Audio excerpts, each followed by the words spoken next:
கோவம் வந்து அந்த அளவுக்கு வந்து கொடுமையானது. ஸோ ஒருத்தரோட குடும்பமே அவங்கள விட்டு போகிற அளவுக்கு ஒரு கோபம் வந்து அவரோட பிரச்சனையும் ஜாஸ்தி ஆக்கியிருக்கு. ஓகே. இன்னொருத்தர் இந்த ஜெயிலில் பார்த்தீங்கன்னாக்கா வரக்கூடிய நிறைய கைதிகள் அவங்களாம் பார்த்தீங்கன்னாக்கா குற்றவாளிகளை பார்த்தீங்கன்னாக்கா அவங்க வந்து கோவத்தால் நடந்த குற்றங்களாக தான் இருக்கும்.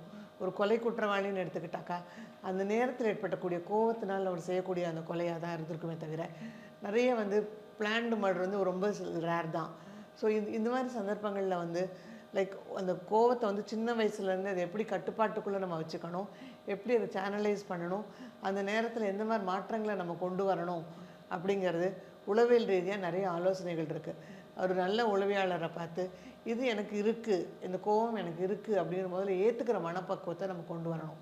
இந்த கோவத்துலேருந்து நான் வெளியில் வந்தாக்கா நான் சந்தோஷமாக இருக்க முடியும் அப்படிங்கிற அந்த மனப்பக்குவத்தையும் கொண்டு வந்து ஒரு நல்ல உளவியலாளரை மீட் பண்ணி அவங்க மூலமாக அதுலேருந்து வெளியில் வரத்துக்கு பயிற்சிகள்லாம் செய்து நிச்சயமாக ஒரு நல்ல ஒரு சந்தோஷமான ஒரு வாழ்க்கை வாழ முடியும்.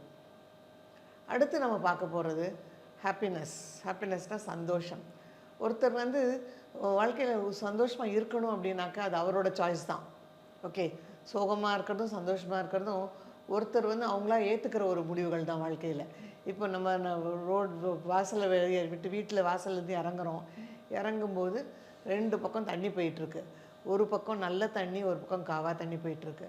நம்மளோட சாய்ஸ் தான் அது எந்த பக்கம் காலை வச்சு, ஏதாவது தண்ணியில் காலை வச்சு தான் நடக்கணும் அப்படின்னும் போது எந்த பக்கம் காலை வச்சு நடக்க போகிறோங்கிறது தான் முக்கியம்.